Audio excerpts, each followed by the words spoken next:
Halo saudara sekalian, saya ingin berbagi pengetahuan untuk mendapatkan tanaman yang subur seperti ini, di mana pucuk mudanya merata, daunnya mengkilat, sangat bersih, seperti tanah yang seimbang, hingga dengan keseimbangan kondisi tanah menghasilkan tanaman yang sangat subur. Ini diantaranya kita akan mencoba melihat hasilnya di padi. Ini tanaman cengkeh. Kita akan coba lihat tanaman padi. Ini juga tanaman cengkeh. Dapat kita lihat daunnya yang sangat licin serta mengkilat. Tanda-tanda tanaman yang sangat sehat dan subur. Kita akan melihat tanaman padi. Ini juga cengkeh, sama. Ini tanaman padi yang baru berumur 2 bulan. Kita dapat melihatnya. Ini padi masa basah menunggu masa pengisian buah. Anda dapat melihat tanaman padi ini sangat subur sekali. Ini saudara, tanaman cengkehnya di pinggir sawah dapat dilihat.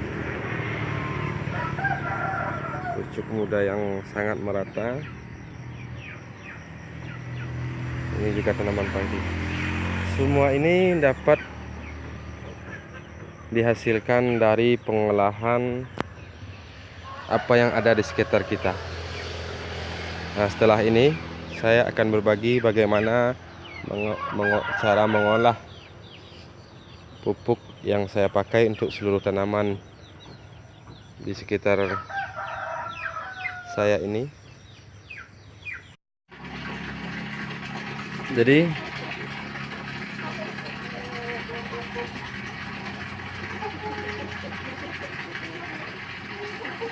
ini bahan pupuk yang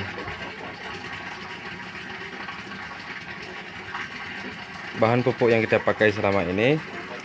Saya ramu dari yang pertama adalah air dari rebusan racikan makanan ayam yang ada di video sebelumnya. Jadi airnya kita ambil bekas rebusannya, nanti kita akan campurkan dengan bahan-bahan yang lain.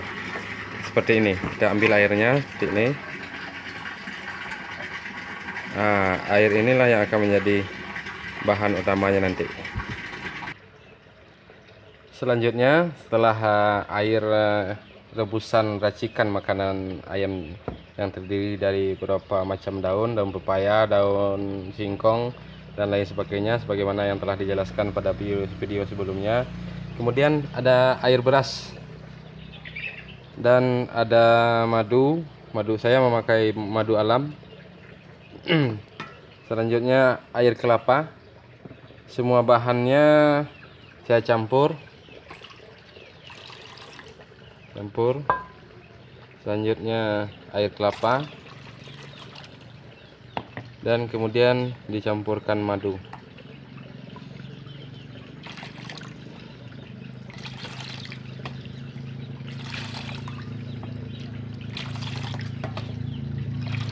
Selanjutnya kemudian saya masukkan ke tempat yang bisa ditutup rapat seperti botol ini. Dan kemudian saya akan memfermentasikan selama 1 minggu. Kalau untuk menginginkan hasil yang lebih bagus, dalam periode 1 minggu kemudian biasanya saya menambah bahannya, termasuk air kelapa, air beras, dan menambah madunya. Kemudian setelah itu difermentasikan selama 1 minggu kembali. Saya akan masukkan ke dalam botol untuk sementara. Ya, ini bahannya yang telah saya masukkan ke dalam botol.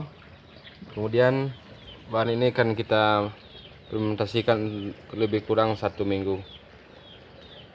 Setelah 1 minggu nanti sudah bisa dipakai. Kalau ingin lebih kuat, lebih bagus, kita akan tambah dengan bahan yang sama. Kemudian kita fermentasikan untuk 1 minggu lagi. Untuk selanjutnya kita akan membuat video cara pemakaian. Saya belum tahu apa nama pupuk ini dan mau diberi nama apa. Kalau saudara-saudara sekalian mau ada ide untuk memberi namanya,